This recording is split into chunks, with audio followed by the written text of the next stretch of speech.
चरक चिकित्सा स्थान अध्याय 24 मदात्य चिकित्सा अध्याय। विष चिकित्सा अध्यायानंतर मदात्य चिकित्सा अध्यायाचे वर्णन आले आहे, कारण मद्य हे विषच आहे असे सांगितले आहे। मद्य आणि विषाचे गुण समानच आहेत, फरक फक्त इतकाच आहे की मद्याचा रस हा आम्ल असतो आणि विषाचा रस हा अव्यक्त असतो। हे सोडून मदात्य आणि विषाचे इतर सर्व गुण समान आहेत। मध्य निरुक्ती योनी संस्कार नामाद्ये विशेषे बहुदाचया भूत्वा भवेत्तक विदा सामान्यात मद लक्षणात चरक चिकित्सास्थान 24वा अध्याय 6वा श्लोक। मद्याचे योनी संस्कार नाम या विशेषतेनुसार अनेक प्रकार पडतात, पण सर्व मदिरा मद म्हणजेच नशा उत्पन्न करतात। यानुसार या त्याच्या सामान्य लक्षणानुसार सर्व मदिरा या एकच प्रकारचे आहेत असे आचार्यांनी सांगितले आहे। मद्य सेवनाचे लाभ। मद्य सेवनाने शोक, व्यग्रता, भय, उद्वेग नष्ट होतो, स्नेह निर्माण होते, मन प्रसन्न होते, बुद्धी वाढते, वाक शक्तीची वृद्धी होते, शरीराची पुष्टी होते। मद्यपान विधी। अभ्यंग व स्नान करून शरीर सुसंस्कृत करावे, सुगंधित वस्त्रे धारण करावी, फुलांच्या माळा धारण कराव्या, देवता ब्राह्मणांची पूजा करावी, मांगलिक द्रव्यांना स्पर्श करावे, बसण्याचे किंवा शयनाचे स्थान पुष्प उद्यानाने सुसज्जित असावे, बसण्यासाठी सुखकारक गाद्या असाव्या, बसून सोना चांदी रत्न जडित पात्रात मद्यपान करावे। मद्य के साथ लिए जाने वाले व्यंजन ये ऋतु और मध्य के अनुसार लिया जाता है, जैसे हरितक फल, अदरक, प्याज, नमकीन पदार्थ और गंधे चटनियाँ, भूमि, जल और आकाश में रहने वाले जीवों का भुजा हुआ मांस। विधियुक्त मध्य अमृतुल्य। जो व्यक्ति प्रसन्न होकर विधिपूर्वक उचित मात्रा में उचित काल में अपने बल के अनुसार और हितकर अन्नों के साथ मद्य का पान करता है, उसके लिए मध्य अमृत के समान लाभ करने वाली होती है। अविधियुक्त मध्य विस्तुल्य। जिसका शरीर रुक्ष है, नित्य परिश्रम करने वाला है, चाहे जिस प्रकार की चाहे जब कभी भी मदिरा प्राप्त हो जाए, उसे बिना विचार ही जो पी लेता है वह मदिरा विष के समान हानि करने वाली होती है। मद्याचे 10 गुण। लघु उष्ण तीक्ष्ण सूक्ष्म अम्लवेवाई आशुभमेवच्च वृक्ष विकासी विषांद मद्य दशगुण स्मृतम।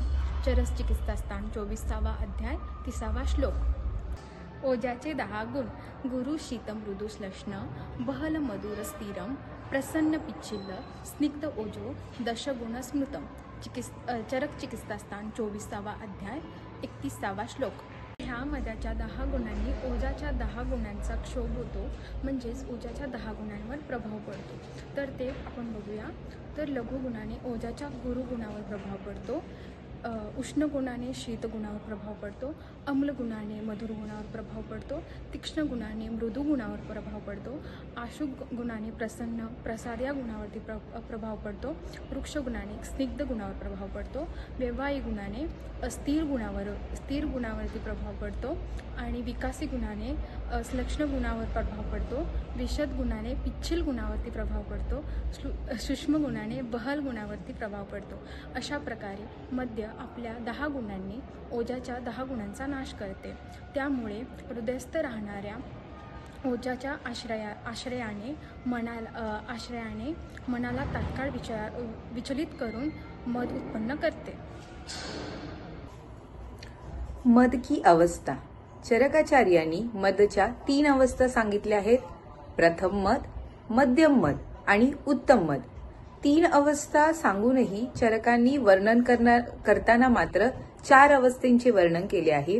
प्रथम मद, मध्यम मद आणि मध्यम आणि उत्तम मद की बीच की अवस्था आणि उत्तम मद। आता आपण ह्या प्रथम मद, मध्यम मद आणि उत्तम मद अवस्थेची लक्षणे पाहूयात। प्रथम मध्य के लक्षण। प्रहर्ष, प्रीतिकर। इसमें जो व्यक्ति होता है वो गाना बजाता है, नाचता है, हंसी मजाक करता है तथा कथाओं में प्रवृत्ति रखता है। सबसे ध्यान देने वाली बात है कि इसमें जो व्यक्ति होता है उसकी बुद्धि और स्मृति का नाश नहीं होता है, वह अपनी इंद्रियों को ग्रहण करने में सक्षम होता है, सुखपूर्वक निद्रा को उत्पन्न करता है। इस प्रकार हम देख सकते हैं कि प्रथम मद सुख देने वाला होता है। गो। मध्यम मध्य के लक्षण। मुहुः स्मृति, मुहुर्मोह। इसमें जो व्यक्ति होता है कभी ढंग से बैठना, खाना, पीना, वार्ता करना, दौड़ना, भागना, सभी क्रियाएं कभी उचित रूप से करता है तो कभी अनुचित रूप से करता है। मध्यम और उत्तम मद के बीच की अवस्था। इस अवस्था में जो पुरुष होता है वो रजोगुण और तमोगुण से युक्त होता है। संसार में ऐसा कोई भी अशुभ कार्य न हो जो वह कर न सके, अर्थात संसार में जितने भी अशुभ कार्य हैं वो वो व्यक्ति करने में समर्थ होता है। तृतीय मद की अवस्था भग्नदार्वी व निष्क्रिय। इसमें जो व्यक्ति होता है वो कटे हुए लकड़ी की समान हो जाता है, अर्थात मूर्छित होकर गिर जाता है। उसको समझ नहीं आता कि उसके लिए क्या हितकर है, क्या अहितकर है, क्या सुख कारक है, क्या दुख कारक है। उसको अपनी ही समझ नहीं होती है। ऐसे व्यक्ति दूसरों के लिए निंदनीय होते हैं। अष्टत्रिक, जिसमें पहले आता है आहार, अन्न, वातकारक, पित्तकारक, कफकारक, पानत्रिक, वातकारक, पित्तकारक, कफकारक, वैत्रिक, बाल्यावस्था, युवावस्था, वृद्धावस्था, व्याधित्रिक, मृदु व्याधि, मध्य, दारुण, बलत्रिक, उत्तम, मध्यम, अवर, कालत्रिक, शीत, उष्ण, वर्षा काल, दोष, त्रिदोष, वात, पित्त, कफ, सत्व, राजसिक, तामसिक, सात्विक। मदात्य, मदात्येचे 4 प्रकार चरकाचार्यांनी सांगितले आहेत. वातज मदात्य, पित्तज मदात्य, कफज मदात्य आणि सन्निपातज मदात्य. सर्वात प्रथम वातज मदात्यचे निदान, लक्षण आणि चिकित्सा. वातज मदात्य निदान: जी व्यक्ती स्त्री संभोग, शोक, भय, भार आणि अधिक रस्ता चालणे या कर्माद्वारे अत्यंत कृश झाली आहे, जी व्यक्ती रुक्ष, अल्प आणि प्रमित भोजन करते, त्या व्यक्तीने जर अतिमात्रेत मदिरा सेवन केले तर अशा व्यक्तींमध्ये मद्य परिणत होऊन वृक्ष होते आणि रात्रीकालच्या निद्रेचा नाश करते. अशा प्रकारे वातज मदात्य रोग निर्माण होतो. वातज मदात्य रोगाची लक्षणे हिक्का, श्वास, पार्श्वशूल, प्रलाप, रात्रीचे जागरण ही वातज मदात्य रोगाची लक्षणे आहेत. वातिक मदात्य की चिकित्सा, जिसमें सबसे पहले वर्णन किया गया है मांस का, जिसके लिए लावा, तीतर, मोर, मुर्ग, आनु, भूषय और प्रसह वर्गों के मांस को स्निग्ध एवं अम्ल द्रव्य के साथ संस्कारित करके शाली भात के साथ खाने को कहा गया है। वातिक मदात्य में पथ्य है स्निग्ध, उष्ण, मन को प्रिय, वारुणी मंड और गेहूं से बने हुए खाद्य पदार्थ। वातिक मदात्य में पेय वारुणी मंड, दही का मंड, कांजी, शुक्त जल, खट्टा अनार का रस, बृहद पंचमूल, ककवात आदि का सेवन करने को कहा गया है।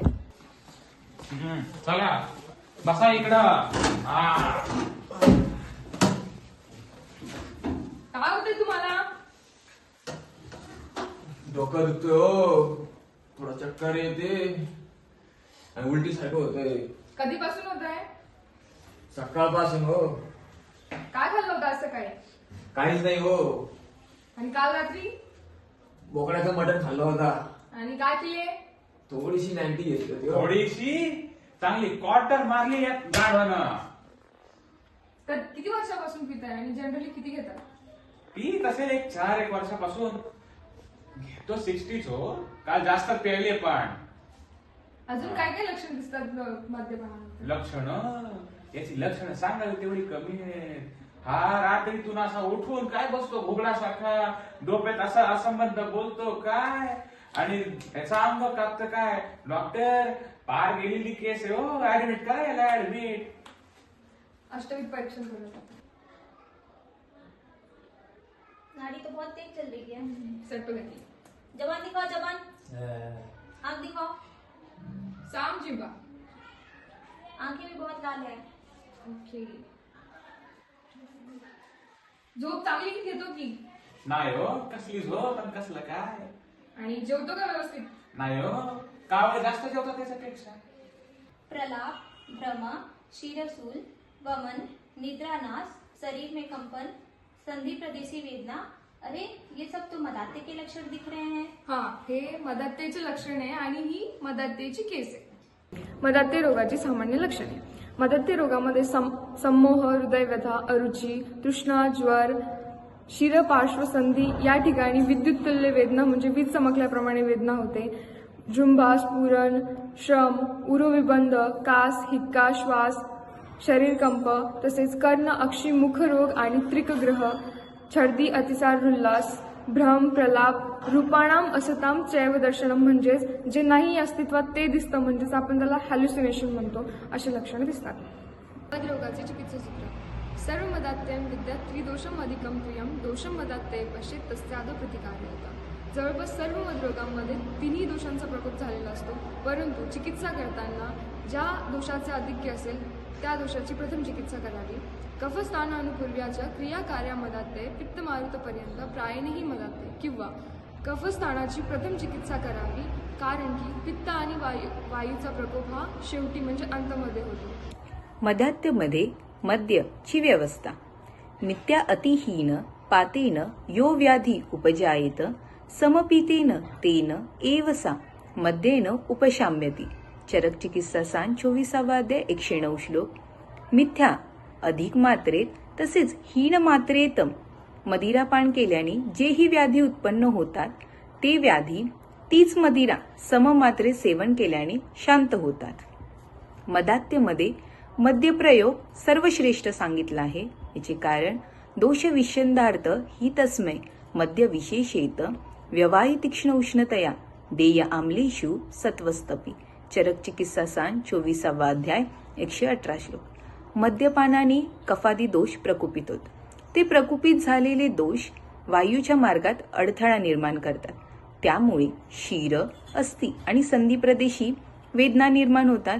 तर अशा वेळी दोषाचे विषंदन करण्यासाठी तसे तो स्रोतसात आलेला अवरोध दूर करण्यासाठी त्या व्यक्तीला मद्य द्यावे असे सांगितले आहे. कारण मद्य व्यवायी तीक्ष्ण आणि उष्ण आहे. मदात्य में हर्षणी क्रिया, सुंदर उपवन, कमल से सुशोभित तालाब, स्वच्छ एवं सुंदर अन्न और पान, आनंद देने वाले सहायक मित्र, सुगंधित फूलों की माला, स्वच्छ वस्त्र, गांधर्व, प्रिय एवं आज्ञा के अनुसार चलने वाली स्त्रियों का संयोग. मदात्य उपद्रव, ध्वंसक आणि विक्षय. ध्वंसकची लक्षणे: श्लेष्म प्रसेक कंठास्य शोष, शब्द असहिष्णुता, तंद्रा निद्रा, अतियोगच्च नेयम ध्वंसक लक्षणम. चरक चिकित्सा सान 24वा अध्याय 201 श्लोक. श्लेष्म प्रसेक मुखातून कफाचा प्रसेक होणे, कंठाचा शोष होणे, शब्द असहिष्णुता, शब्द सहन न होणे आणि निद्रा आणि तंद्राचा अतियोग ही ध्वंसकची लक्षणे आहेत. विक्षय लक्षणे: ऋत, कंठरोग, सम्मोह, छर्दी, अंगरुजा, ज्वर, तृष्णा, कास, शिरशूलम इति विक्षय लक्षण. चरक चिकित्सा स्थान 24वा अध्याय 202 श्लोक. हृदरोग, कंठरोग, छर्दी म्हणजेच वमन, मोह होणे, अंगरुजा अंग दुखणे आणि ज्वर, तृष्णा, कास, डोके दुखणे, शिरशूल ही विक्षयची लक्षणे आहेत. ध्वंसक आणि विक्षय चिकित्सा. वातज मदात्य रोगाची जे चिकित्सा कर्म सांगितले आहेत ती चिकित्सा ध्वंसक आणि विक्षयची करावी असे आचार्यांनी सांगितले आहे.